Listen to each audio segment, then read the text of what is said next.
Hi, Celine. Hey Rob. Thanks for agreeing to give this testimony.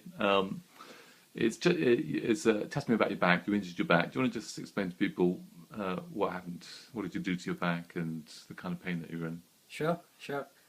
As you know, Rob, I keep fit by doing Zumba. It's quite a fashionable way of doing it, and I regularly attend classes. So I attended class on Saturday, Yeah, and I think I must have overexerted myself somewhat because I suddenly found myself in this agonizing pain in my lower back.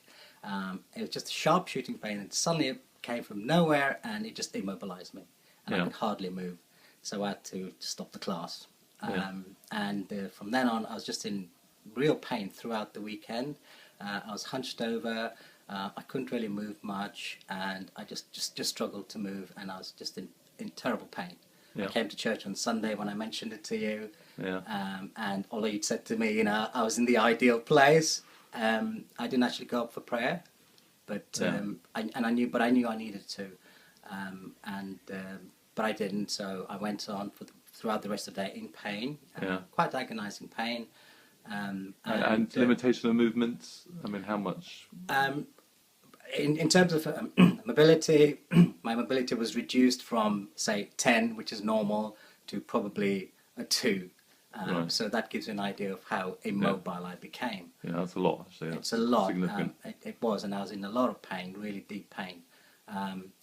So I went through the weekend like that. Come Monday morning, when I woke up, I was stiff as a board.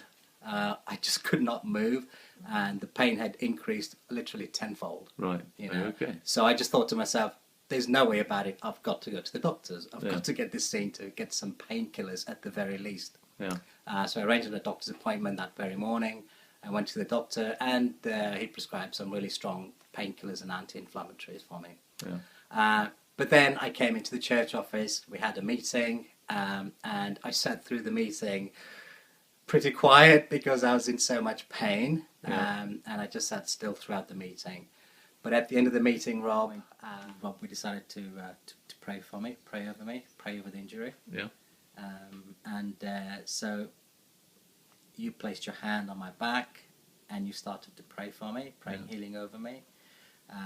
And I focused, and I started to pray silently as well because I thought, 2 prayers has got to be better than 1.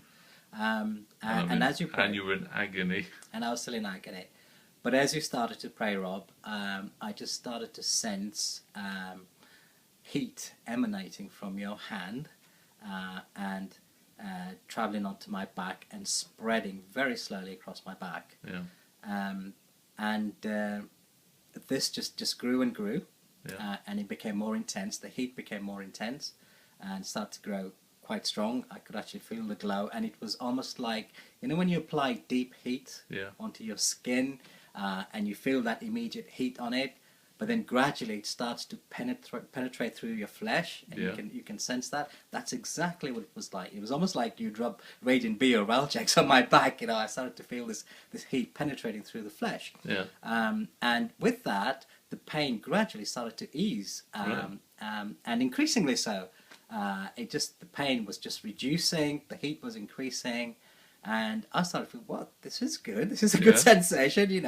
I'm starting to feel relief from the pain. yeah, So we stopped at that point, and we talked about it, and you asked me how things had improved, and I described how it had gone down from, I think it was probably say from a 7 down to about a 4 maybe. And then you suggested we pray some more. yeah, So we continued praying, and the more we prayed, the greater the relief from the pain. yeah. So the pain just started to subside more and more and more, and this was like, wow, this really works. Um, Had you expected it? do you know what? I've always in the past been hesitant about results of prayer. Yeah, Okay, but from the time when I had prayed for my son and noticed the results yeah, of that, yeah, I was really convinced about the power of prayer. So on this occasion, I believed. I really believed that I was going to be healed from it. yeah, I thought if I don't believe, then it's not going to happen. So I really believed. I really zoned in and focused on God, and the power of prayer. yeah, And by the end of our prayer, Rob, honestly, it had gone down from an original 7 down to a 1. Yeah. because all I could feel at the end of it was just a slight tenderness. And what about your mobility? In Which terms is- of mobility, it was amazing. From going from an arched position and unable to move, and sitting upright and not being able to move forwards or in any direction, Yeah. I could suddenly bend over and touch my toes, arch myself backwards. I could, if there was room in the, And room side in the to office, side, you side were- to side, I could twist around from one side to the other. And honestly, if there was room in the office, I would probably do cartwheels, Rob. So that is the phenomenal change. Yeah. And the power of prayer is just incredible. Actually, I mean, it's incredible.